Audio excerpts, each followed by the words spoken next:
Assalamualaikum warahmatullahi wabarakatuh. Pada kesempatan kali ini saya akan membahas materi tentang pemrograman dasar. Sebelum masuk ke materi, saya ingin memberikan sedikit pemahaman tentang pemrograman dasar. Ketika kita akan membuat suatu pemrograman, ketika kita akan membuat suatu program, maka kita harus tahu dasarnya terlebih dahulu. Bagaimana cara membuatnya, bagaimana cara merancangnya, bagaimana cara penulisan kodenya, dan sebagainya. Kita nanti akan belajar di bagian pemrograman dasarnya. Jadi kita ketika membuat program itu tidak langsung menulis kode, tapi kita juga harus tahu dasarnya gitu. Kayak di sini dasarnya dari pemrograman itu yaitu kita tahu apa algoritma itu langkah-langkah atau cara-caranya. Nah, untuk secara definisi sendiri, algoritma berasal dari seorang matematikawan Muslim bernama Abu Ja'far Muhammad Ibnu Musa al-Khwarizmi. Jadi algoritma ini artinya yaitu apa? Urutan langkah-langkah penyelesaian masalah yang disusun secara sistematis dan logis. Maksudnya sistematis itu apa? Jadi algoritma itu harus disusun secara berurutan. Langkah-langkahnya itu harus urut, tidak boleh dibolak-balik. Kemudian juga harus disusun secara logis. Maksudnya logis itu gimana? Berarti algoritma itu harus secara logika atau secara wajar langkah-langkahnya. Nah, di sini untuk algoritma pemrograman, ini merupakan apa? Untuk secara tadi algoritma secara umum. Nah, kalau yang algoritma secara pemrograman ini merupakan langkah-langkah terstruktur yang tepat dan terperinci yang digunakan untuk menyelesaikan sebuah masalah dalam proses perancangan sebuah program komputer. Nah, jadi sebelum kita membuat suatu program komputer, maka kita harus tahu dasarnya terlebih dahulu. Nah, kalau kita membuat program itu kan kita harus tahu prosesnya seperti apa, kemudian langkah-langkah detail di dalam program itu seperti apa. Jadi kita harus susun yang namanya algoritma. Saya ambil contoh semisal saya kira kalian semua sudah punya yang namanya Facebook. Nah, pada akun Facebook itu kan pasti ada cara-cara atau langkah. Misalkan ketika ingin melakukan login itu seperti apa langkahnya, harus masukkan apa, email kah atau nomor kah, dan kemudian masukkan password itu untuk login. Kemudian langkah untuk menulis status itu langkahnya seperti apa. Nah, itu disebut dengan algoritma. Jadi sebelum kita membuat program, kita harus tahu algoritmanya, kira-kira programnya itu prosesnya mau seperti apa, dan disusun secara berurutan dan secara logis, jadi tidak boleh terbolak-balik langkahnya. Nah, untuk bahasa pemrograman nanti kita akan menggunakan bahasa pemrograman Java. Meskipun sebenarnya ada banyak sekali bahasa pemrograman seperti C, C++, Pascal, Python, Visual Basic, dan sebagainya. Nah, untuk contoh algoritma dalam kehidupan sehari-hari, kita bisa ambil contoh di sini ada algoritma memasak mie instan. Nah, kalau secara umum memasak mie instan itu sangat mudah ya. Yang pertama, memanaskan air. Kalau air sudah panas, nah sambil menunggu kita mengukus mie instannya. Kemudian memasukkan mie ke dalam air. Kemudian bumbunya ini ditaruh di piring. Kemudian kalau sudah masak, angkat mie-nya. Kemudian campur dengan bumbu yang sudah ada di piring. Nah, kemudian mie itu sudah dapat disajikan dan kita makan.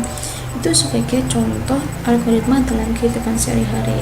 Ada banyak sekali sebenarnya contoh algoritma, dan satu algoritma, misalkan algoritma masak mie instan, ini prosesnya setiap orang pasti berbeda-beda, ya kan? Karena apa? Karena setiap orang itu pasti mempunyai logika yang berbeda-beda. Yang penting output atau hasilnya itu sama, yaitu mie instannya itu dapat disajikan dan dapat siap kita makan. Misalkan kita ambil contoh, si A suka mie instan dicampur dengan cabai dan sayur-sayuran. Kemudian si B suka mie instan dengan menggunakan bakso, sosis dan sebagainya. Yang C, dia itu sukanya mie instan yang hanya mie instan saja, tidak dicampur dengan macam-macam. Nah, yang penting itu apa? Hasilnya atau outputnya ya itu kita bisa makan mie yang kita buat. Itu adalah contoh algoritma pada kehidupan sehari-hari. Nah, kalian nanti bisa cari contoh yang lainnya, misalkan algoritma mencuci pakaian, itu kan juga termasuk algoritma. Yang penting kita bisa menyebutkan langkah-langkahnya itu secara terurut atau sistematis dan logis. Untuk contoh yang misalkan dalam bidang pemrograman seperti tadi Facebook, misalkan cara untuk masuk akun Facebook, caranya seperti apa, tinggal kalian susun langkah-langkahnya dari awal sampai bisa membuka halaman Facebook. Kemudian di sini untuk contoh analogi yang pertama, sama kita contoh yang lain, misalkan algoritma mengirim surat, caranya bagaimana?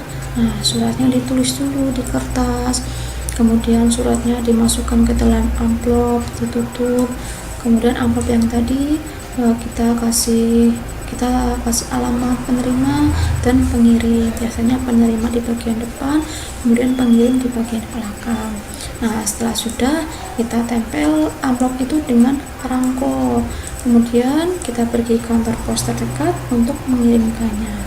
Nah, ini adalah contoh dari algoritma, yaitu algoritma mengirim surat. Cuman untuk zaman sekarang sepertinya mengirim surat itu sudah menjadi hal yang jarang sekali ya, yang langka, karena kecanggihan teknologi.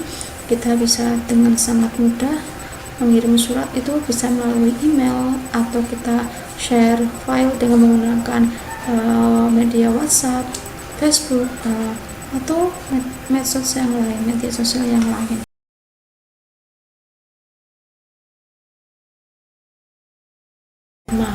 Nah, ciri-ciri algoritma ini ada 5. Yang pertama, finiteness.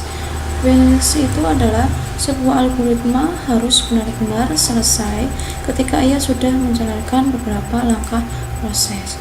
Jadi algoritma yang baik itu berarti harus berakhir ketika kita sudah melakukan suatu proses. Jadi tidak ada algoritma yang tidak terbatas.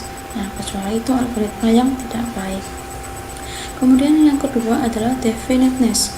Maksudnya gimana? Setiap langkah yang ada pada algoritma ini harus didefinisikan secara tepat. Jadi jangan sampai menggunakan makna ganda atau menimbulkan ambiguitas. Maksudnya gimana? Nah, jadi langkah-langkahnya yang ada pada bagian deskripsi itu harus dijelaskan dengan tepat dan baik. Kita ambil contoh. Misalkan seperti pada video sebelumnya, kita ambil contoh algoritma memasak mie instan. Jadi ketika kita memasak mie instan itu kan pasti kita harus menunggu. Jadi jangan sampai ada di bagian deskripsi itu jangan menggunakan kata-kata kira-kira, sekiranya, secukupnya, dan sebagainya. Nah, misalnya masak air kira-kira selama 15 menit. Jadi kita tidak boleh menggunakan kata kira-kira. Nah, jadi jangan menggunakan kata kira-kira atau secukupnya. Jadi kita langsung aja masak air selama 15 menit. Atau misalkan ketika kita masak masakan yang lain, kita biasanya menggunakan kata secukupnya. Misalkan masukkan garam secukupnya. Nah, itu tidak boleh. Berarti kita gimana? Ya harus dengan jelas, misalkan masukkan garam sebanyak setengah sendok teh. Nah, itu lebih bagus daripada kata-kata secukupnya. Itu maksud dari definiteness. Jadi langkahnya itu harus tepat. Kemudian yang ketiga itu ada ciri yang namanya input. Input berarti gimana? Setiap algoritma ini membutuhkan data yang nantinya akan diolah sebagai masukan atau input. Jadi apapun yang kita butuhkan itu nanti akan kita proses dan akan menghasilkan output, itu dinamakan input. Jadi bahan-bahannya itu apa sih yang akan kita proses, alat-alatnya itu kita perlu apa, itu ada di bagian input. Jadi ada sesuatu yang nantinya akan kita proses dan menghasilkan output. Kayak tadi kita ambil contoh hari mie instan, berarti inputnya apa, kita butuh yang namanya air, dan kita butuh yang namanya mie instan, kemudian sayur dan sebagainya, itu dinamakan input. Nah kemudian cari yang keempat, ini ada output. Output berarti apa? Setiap algoritma yang dibuat atau disusun nantinya akan menghasilkan setidaknya satu maupun beberapa output. Nah jadi ketika kita membuat algoritma ini harus jelas outputnya atau hasilnya nanti mau seperti apa. Jadi misalkan tadi kita input nasi, kita input air dan mie instan, berarti outputnya apa? Outputnya itu mie instan yang sudah siap dimakan atau sudah disajikan. Itu contoh dari kehidupan sehari-hari. Kalau kita ambil contoh misalkan pemrograman, berarti gimana? Nah, misalkan ada algoritma untuk masuk akun Facebook, berarti kira-kira apa yang diinputkan atau apa yang dibutuhkan? Kita memerlukan email dan password, itu disebut input. Nah outputnya itu apa? Outputnya berarti kita berhasil membuka halaman depan Facebook atau halaman beranda dari Facebook itu sendiri. Nah ini adalah penjelasan yang ciri yang keempat. Kemudian kita masuk ciri yang kelima, apa itu? Effectiveness. Effectiveness ini apa?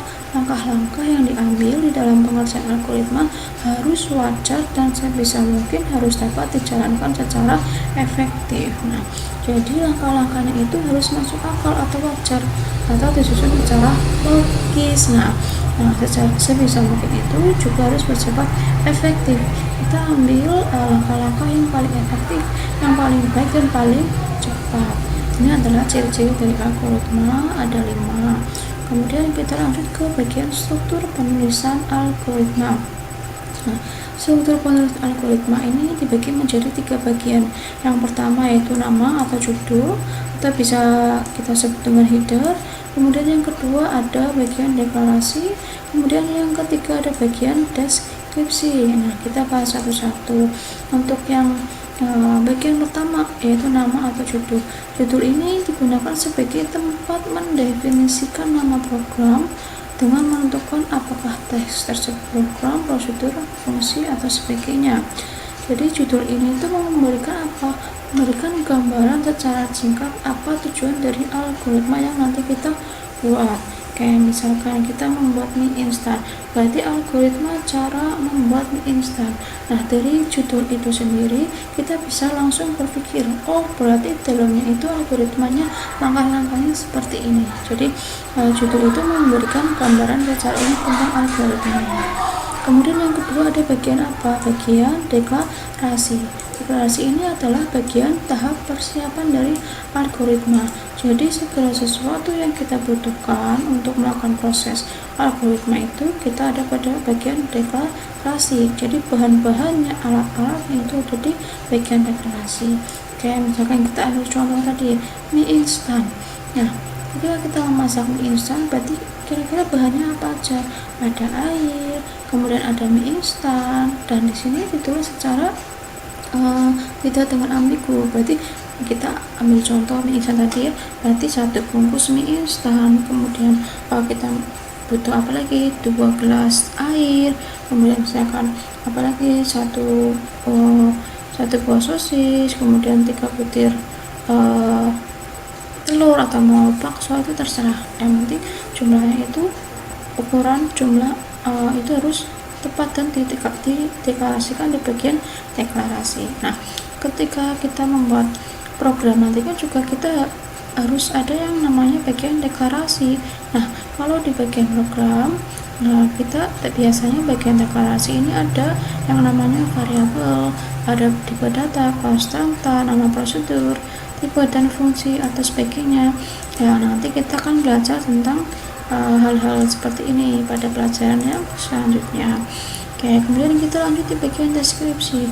Deskripsi ini menjelaskan serangkaian langkah-langkah atau instruksi untuk memproses alat-alat atau bahan yang tadi atau inputan tadi untuk menghasilkan output yang sesuai dengan yang diharapkan. Jadi langkah-langkahnya atau misalkan cara pembuatannya itu ada di bagian deskripsi. Nah, kita ambil contoh untuk lebih jelasnya. Di sini ada resep putih mutiara. Nah, resep putih mutiara ini berarti termasuk apa? Judul algoritma.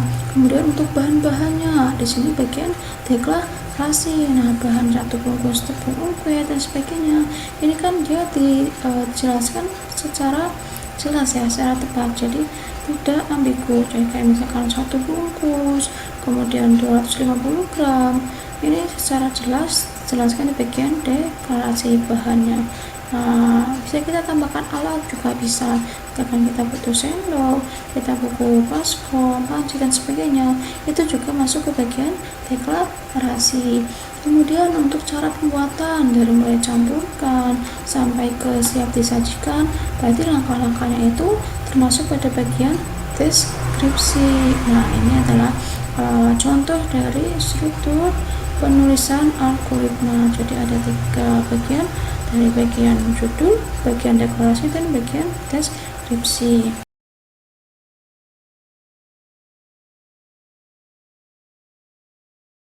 Penulisan algoritma ada 3 cara. Yang pertama dengan menggunakan bahasa natural, kemudian yang kedua dengan menggunakan flowchart, dan yang ketiga dengan menggunakan pseudocode. Nah, yang pertama ini dengan menggunakan bahasa natural. Nah, cara penyajian suatu algoritma yang paling sederhana dan paling mudah dimengerti, karena bahasa natural adalah bahasa yang biasa kita gunakan sehari-hari. Namun meskipun seperti itu, kita harus sesuai dengan kaidah bahasa yang berlaku. Nah, untuk sifat-sifat dengan menggunakan bahasa natural, yang pertama yaitu tidak menggunakan simbol atau sintaks dari suatu bahasa pemrograman. Jadi murni dengan menggunakan bahasa kita sehari-hari. Kemudian yang kedua, tidak tergantung pada suatu bahasa pemrograman. Jadi tidak ada aturan yang memperlakukan penulisannya seperti apa, itu tidak ada. Jadi murni, kembali lagi, murni menggunakan bahasa sehari-hari. Yang ketiga yaitu notasi-notasinya dapat digunakan untuk seluruh bahasa manapun. Jadi tidak mengikat pada suatu bahasa, jadi bisa untuk bahasa manapun. Jadi misalkan kita menggunakan bahasa Indonesia, otomatis kita pakai bahasa Indonesia. Dan kita hidup di Inggris ya, berarti kita menggunakan bahasa Inggris. Nah, ini untuk contoh ada yang ini algoritma menghitung rata-rata 3 buah data. Nah, algoritma dengan struktur bahasa Indonesia, kita pakai bahasa Indonesia karena kita hidup di Indonesia ya. Nah, algoritmanya seperti apa? Dengan menggunakan bahasa natural, ini ada 4 langkah. Yang pertama, baca bilangan A, B, dan C. Jadi kita perumpamaan 3 buah data ini dengan 3 buah huruf. Jadi kita buat namanya variabel A, variabel B, dan variabel C. Jadi ini bisa juga ini bilangan 1, bilangan 2, dan ini bilangan 3. Kemudian langkah yang kedua adalah jumlahkan ketiga bilangan tersebut. Nah, ketika sudah dibaca, kemudian kita jumlahkan. Nah, kemudian langkah yang ketiga itu bagi jumlah tersebut dengan 3.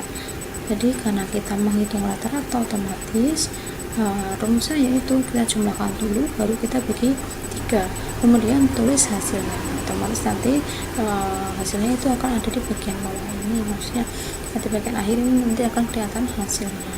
Ini adalah contoh untuk yang menggunakan bahasa natural. Jadi bahasanya ini ketika kita membaca ini mudah dimengerti. Jadi mudah dimengerti, tidak ada tidak mengikat suatu bahasa apapun, tidak ada aturannya, tetapi tetap menggunakan kaidah bahasa yang berlaku. Jadi tetap kita menggunakan bahasa Indonesia yang baik dan benar. Itu untuk yang menggunakan bahasa natural.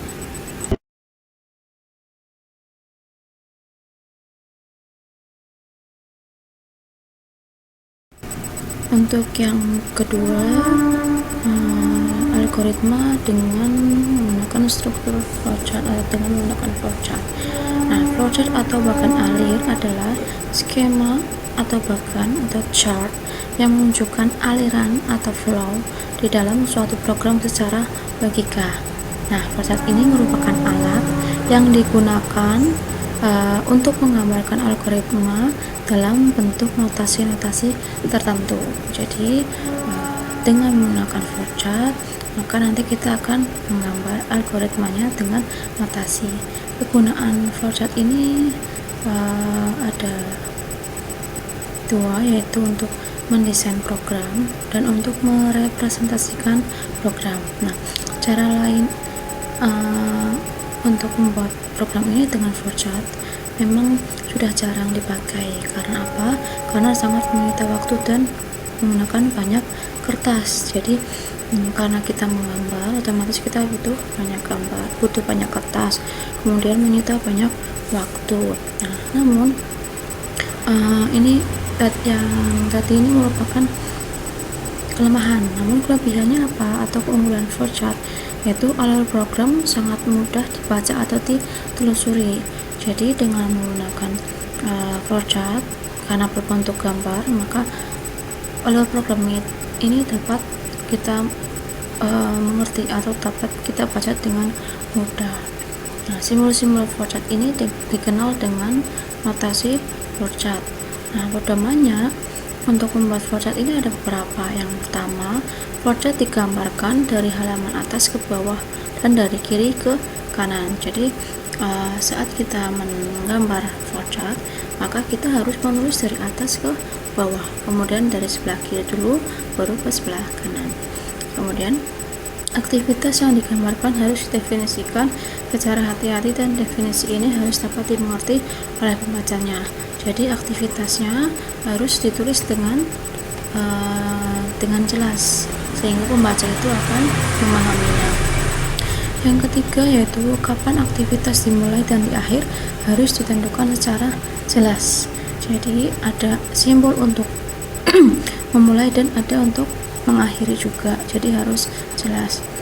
Kemudian yang keempat, setiap langkah dari aktivitas harus diuraikan dengan menggunakan deskripsi kata kerja. Nah, jadi langkah-langkahnya itu atau di bagian deskripsi atau aktivitasnya itu kita harus gunakan kata kerja.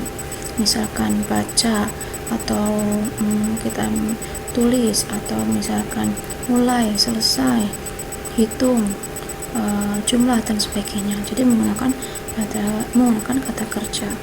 Kemudian setiap langkah dan aktivitas harus berada pada urutan yang benar. Jadi harus pada urutan yang benar, tidak boleh terbolak-balik. Kemudian lingkup dan rank dari aktivitas yang sedang digambarkan harus ditelusuri dengan hati-hati. Kemudian percabangan yang memotong aktivitas yang sedang digambarkan tidak perlu digambarkan pada flowchart yang sama. Nah, simbol konektor harus digunakan dan percabangannya diletakkan pada halaman yang terpisah atau hilangkan seluruhnya bila percabangannya tidak berkaitan dengan sistem. Jadi untuk yang ini nanti kita bisa lihat langsung di bagian simbol-simbolnya. Nah, gambar simbolnya seperti ini. Jadi ada simbol, nama, dan fungsi. Jadi untuk menggambar flowchart itu tidak semuanya kotak atau semuanya bundar atau semuanya oval, jadi ada simbolnya tersendiri. Simbol untuk permulaan atau akhir kita namakan dengan terminator. Nah, simbolnya adalah bentuk elips atau berbentuk oval seperti ini. Jadi dia tidak lancip, jadi bentuk oval. Kemudian ini fungsinya untuk apa? Untuk memulai dan untuk mengakhiri. Jadi setiap flowchart itu pasti ada terminator di awal dan di akhir. Kemudian yang kedua ada arah panah. Nah, arah panah ini namanya apa? Garis alir atau flow line. Gunanya untuk arah aliran program.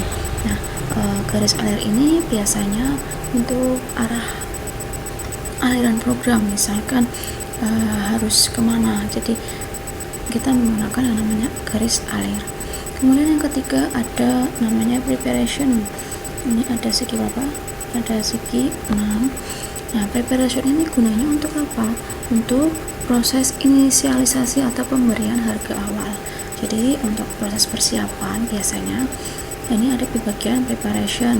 Kayak misalkan kita kasih patokan nilai A sama dengan 3, B sama dengan 4 dan sebagainya. Biasanya kita menggunakan preparation.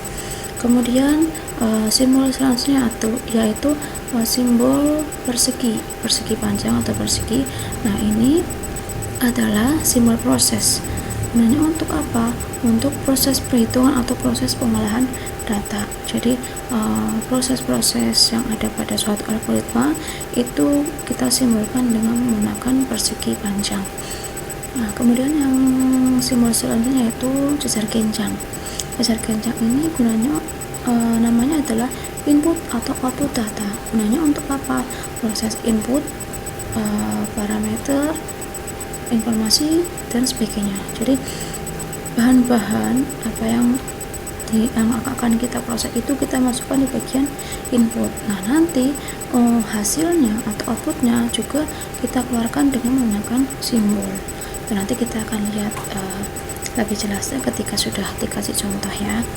Kemudian kita lanjutkan lagi. Ini adalah simbol predefined process atau subprogram. Misalkan kita membuat flowchart untuk program yang sangat besar, otomatis kita harus memisahkan menjadi sub-program. Nah, dengan menggunakan simbol predefined process ini, maka ini menandakan permulaan subprogram. Jadi ada program intinya dan ada subprogramnya. Kita menggunakan simbol ini. Kemudian simbol selanjutnya yaitu simbol belah ketupat. Ini simbol decision. Artinya yaitu perbandingan pernyataan atau penyeleksian data yang memberikan pilihan untuk langkah selanjutnya. Nah, decision ini kayak untuk percabangannya. Jadi perbandingan suatu pilihan. Kemudian ada lingkaran atau on-page connector. Nah, ini adalah penghubung bagian-bagian flowchart yang berada pada satu halaman. Jadi, ketika nanti kalian membuat flowchart dengan membuat flowchart yang banyak, satu halaman itu kurang, maka bisa dihubungkan dengan menggunakan on-page connector. Tapi itu masih dalam satu halaman. Nah, nanti misalkan berbeda halaman, jadi karena saking banyaknya, dengan menggunakan off-page connector. Ini untuk menghubung bagian-bagian flowchart yang berada pada halaman yang berbeda. Jadi menggunakan off-page connector. Nah, ini adalah simbol-simbol dari flowchart yang sudah ada. Nah, untuk contoh kita bisa lihat di sini. Nah, ini mungkin agak sedikit buram ya, tapi nggak masalah. Nah, problem atau judulnya adalah menghitung luas persegi panjang. Nah, ketika kita menghitung luas persegi panjang, berarti langkahnya seperti apa? Kita tulis di sini dulu di bagian algoritma ini dengan menggunakan bahasa natural. Jadi menggunakan bahasa natural, kemudian sebelah kanan ini menggunakan flowchart. Nah, yang bahasa natural otomatis gimana?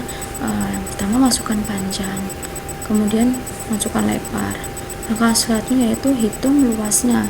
Nah, di bagian hitung luas ini kita beri rumusnya. Luasnya itu apa? Luasnya yaitu panjang kali lebar.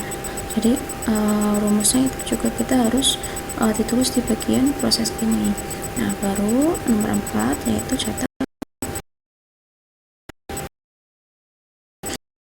bahasa natural. Nah, dengan mengambarkan bahasa natural ini, maka kita bisa langsung menggambar flowchartnya. Flowchart yang kita gambar nanti ini berpedoman pada algoritma menggunakan bahasa natural. Jadi misalkan kayak tadi, kita mulai dulu. Di sini ada namanya simbol apa ini? Terminator. Nah, terminator itu kan gunanya untuk memulai. Jadi kita tulis aja mulai. Nah, kemudian ini ada arah panah ke bawah. Jadi sesuai aturannya ya, namanya flowchart itu ditulis dari atas ke bawah, kemudian dari kiri ke kanan. Jadi mulai, kemudian masukkan P. Nah, kenapa masukkan P menggunakan jajar genjang? Karena ini input. Nah, input kita masukkan B, kemudian apalagi kita masukkan L atau lebar sesuai sama dengan yang di bahasa natural yang di sampingnya. Kemudian langkah selanjutnya itu kita proses apa? Proses luasnya yaitu apa? Panjang kali lebar. Nah, jadi proses ini menggunakan persegi panjang sesuai dengan simbol yang sudah ada. Kemudian setelah itu arah panah ke bawah lagi. Nah, di sini setelah kita pakai rumus luas, maka kita cetak atau tulis L atau luasnya. Jadi hasil perhitungan dari panjang kali lebar ini kita keluarkan atau tampilkan outputnya dengan menggunakan cecer kencang. Tinggal tulis L atau cetak L atau cetak luas juga boleh, jadi terserah kita, yang penting itu mudah dipahami sama orang lain. Kemudian arah ke bawah lagi dan ada oval dengan tulisan yang selesai. Jadi terminator itu pasti ada awal dan akhir. Nah, ini untuk contoh flowchart yang paling sederhana. Nanti untuk tugasnya tidak seperti ini karena ini terlalu gampang ya. Jadi biar kalian logikanya lebih jalan lagi, nanti saya akan kasih tugas yang lebih susah. Apa ya? Oke, biar kalian belajar logikanya. Jadi nanti akan saya kasih tugas. Nah, ini untuk contoh flowchartnya. Nah, ini saya ada contoh lain untuk kehidupan sehari-hari. Ada contoh algoritma ketika mandi. Nah, ketika mandi ini kan kalian langkah-langkahnya ya pasti setiap orang beda-beda lah ya. Nah, tinggal tulis aja segala macam. Nah, siapkan peralatan. Ini namanya preparation. Jadi peralatan ini sudah disiapkan di sini dulu. Tapi kalau misalkan kalian butuh kayak untuk memasukkan atau input, nah berarti simbolnya berbeda lagi. Tapi harusnya yang ini menulisnya ke bawah bukan ke samping kanan. Nah, untuk menyingkat halaman maka saya cari contohnya yang seperti ini. Harusnya ini arahnya ke bawah. Siapkan peralatan, masuk dan sebagainya, ini sampai keluar kamar mandi. Jadi seperti itu. Nah, dan ini pun harusnya di sini ada ada preparation awal dan akhir. Nah, kemudian untuk contoh ada lagi. Nah, ini untuk yang kalau ini untuk yang secara berurutan. Kemudian ada untuk yang secara percabangan. Nah, untuk yang percabangan ini ada algoritma untuk apa nih? Algoritma ketika sarapan. Jadi setiap sarapan itu ya kita balik lagi macam-macam caranya. Nah, di sini ada langkahnya. Lihatlah makanan pada meja makan apakah tersedia atau tidak. Jadi dari bahasa natural ini kita bisa bikin flowchartnya, tinggal kita gambar satu persatu. Lihatlah makanan pada meja makan apakah tersedia atau tidak. Nah, otomatis kan periksa makanan sarapan tersedia atau tidak, ya kan? Kalau iya berarti kan dia langsung makan. Nah, jika tersedia maka dia langsung sarapan atau sarapannya dimulai. Nah, jika tidak maka ingin membuat atau membeli. Nah, ada percabangan lagi nih. Nah, jika tidak tersedia makanan maka dia ingin membuat atau membeli sarapannya. Nah, ini kan ada sarapan tersedia ya, kalau iya maka sarapan, kalau tidak maka ada percabangan mau beli atau mau masak. Nah, masak dahulu jika masak. Jika iya, di sini juga ada pertanyaan lagi. Kalau masak, bahannya tersedia atau tidak? Kalau tidak ya udah tidak sarapan. Kalau ada ya dia buat sarapan kemudian mulai ke sarapan. Jadi sebenarnya flowchart ini yang mengacu pada bahasa natural. Bahasa naturalnya ini seperti apa, otomatis flowchartnya akan mengikuti seperti itu.